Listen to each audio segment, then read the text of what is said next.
Hey everyone, it's Emily. Welcome back to my channel. Thank you for tuning in today. This video is going to be the start of my no buy challenge. One of my New Year's resolutions was to have a whole year where I'm not really buying anything. I will go through the rules and exceptions and what this all means in just a minute. I'm so excited about this. I feel like I'm doing a lot of different challenges this year and really stretching myself, even just as simple as like meeting new people and wanting to run a 5K. Like I have a lot of different challenges this year, which I'm really excited about and happy about. I don't know, it's just something about this year. I'm just like ready to go. One thing I like about the beginning of the year, it's also right next to my birthday. My birthday is January 3rd, which will be the day that this is posted. So thanks for all the happy birthday wishes. Anyways, but I feel like it's just like a totally new beginning, new age, new year, just new things happening. And especially this year, since we just moved back to San Diego a couple weeks ago, it's just been amazing. And so I wanted to get off on the right track. And one of our goals this year is to really get the ball rolling for buying a house. We were starting the process before we left for Mississippi, but then things obviously got postponed when we moved. However, now that we're back here in San Diego and realizing San Diego really is our, for now, forever home, we really do want to invest in our own place, and that means saving some money, getting things situated, just being really smart with our finances. And one of the things I want to do is to try not spending any extra money. Now, I do have exceptions just so we can still enjoy our life here, but in general, I do spend too much. I wouldn't say I'm a shopaholic, but I do realize I spend more than I need or buy more than I need, and I just need to, I have enough for the moment. And especially with me transitioning into minimalism, I definitely have gotten better, but I want to see how good I can be and try a whole year without buying anything.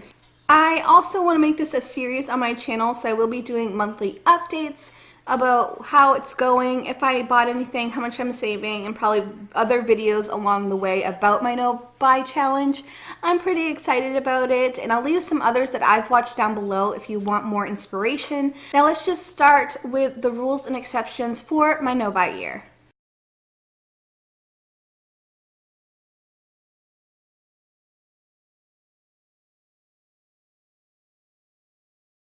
So what this means is that I can't buy excess of anything unless it's truly damaged or it's all gone, and that's all gone in the whole category. So for example, we just moved here from Mississippi, and if you missed our vlogs, then you missed that a lot of our stuff was damaged in the move through UPS, and so we're having to replace a lot of the items that were damaged. So it's not like me going out and going crazy on home decor.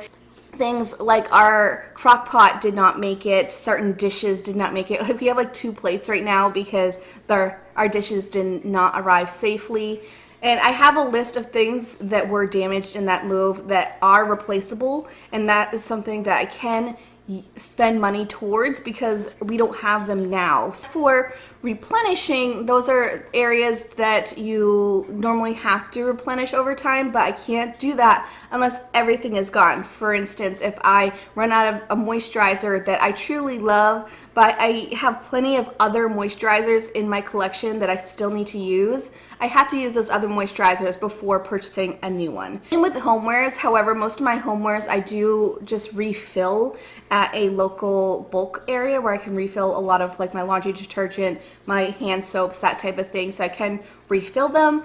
And so just those are things that I can purchase, are things that are just like replacements / replenishing areas that are already gone. Number 2 is about clothing. Now you guys know I do have a capsule wardrobe. I absolutely love it, and I did replenish a lot of the stuff that I was missing. So if you missed that whole bit, I did have a lot of holes in my wardrobe, and I wanted to make sure those were filled before the new year. I still have a couple dresses that I want to purchase, but going forward, all the clothing that I'll be buying in 2019 will be used, and that's only if I have to purchase a new piece. So maybe I've lost a bunch of weight and my clothes aren't fitting.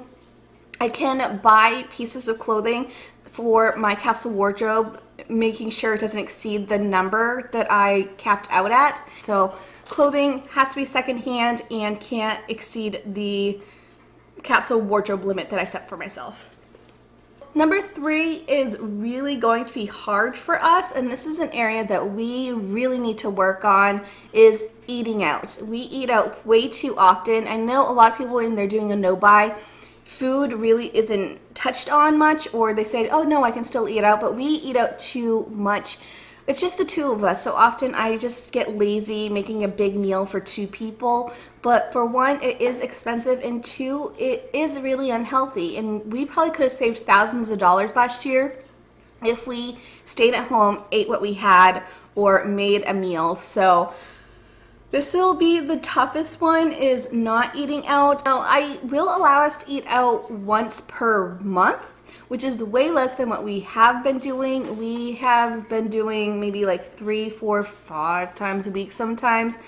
Especially when we were in Mississippi, we were eating out, which is way too often. So once per month is a drastic change, and I think it will be pretty hard. Not just eating out because we're bored or lazy and I don't want to make a meal, or I don't know, just I'm not really feeling chicken tonight, let's go out for Chinese. You know, it's just you eat what we have, and that'll save us so much money. I'm excited to see how much money we save this year because we won't be eating out. Now, as far as gift cards, which I don't usually get a ton of gift cards, but if I do, they can only be for replacement items only. For instance, if I got a gift card to Sephora, I can't go out and buy like the next eyeshadow palette that's out. I have to wait until maybe all of my moisturizers are gone and use that gift card for that item, or for some reason all of my blushes ended up breaking. I can go out and purchase a new blush. Those gift cards can only be for replacement items only. Same goes for restaurant gift cards. We did get a couple restaurant gift cards for Christmas, and we can only use them for the once per month. I can't just like go out for a week and have a different meal each week because we happen to get a gift cards. So gift cards I'm going to treat same as cash, so it's not just like extra money that we can go out and like go crazy about because we have a gift card. It's still applying that gift card to the same rules. So other areas I want to be very intentional about or have a no-buy with is, first off, camera equipment. I am a photographer. I love getting new lenses and trying new things, and I have so much right now that I still need to work out and still play with, and I can do so much with, and so I don't want to buy any new camera equipment. I do want to save for one really good zoom lens because that is something that I am missing in my itinerary, is a nice zoom lens. But other than that, no camera equipment this year. Same with electronics. I don't need anything else for electronics. I do need to get one memory card reader because ours in our computer broke. But other than that, like no electronics, no gaming systems or computer stuff. And also no books. I'm a huge book person. If I want to purchase a new book after reading all the ones that I have, I can go to the library. It's literally across the street from where we live, and so I can easily just go to the library and borrow a book, even if it means I have to wait until the borrowing library catches up. There's no need for me to purchase new books. Rule number 6 is that I can still buy gifts for other people. Now, me and Dave usually don't exchange gifts because our gift this year is that we're going on a huge vacation for 2 weeks. So I won't be buying gifts for him, but I do like buying gifts for my family.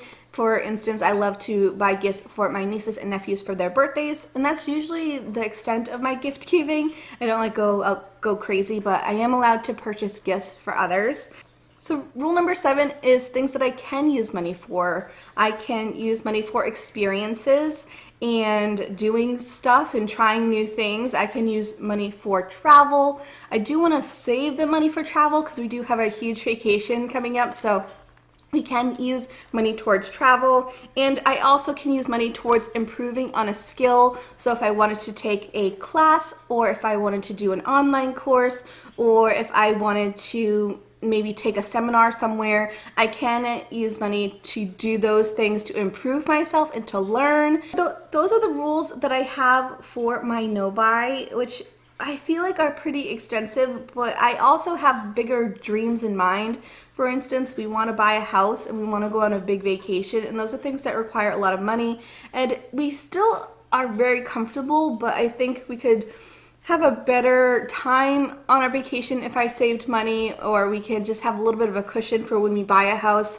And that means slowing down on the spending, stop eating out so much, and still being able to enjoy our time by doing experiences and trying new things. So that is it for this video. I will give you an update in February of how I'm doing, and if I do end up purchasing anything, I'll let you guys know in that video. But that's all I have for you guys today. I hope you have a fantastic day, and I will see you guys in my next video. Bye guys.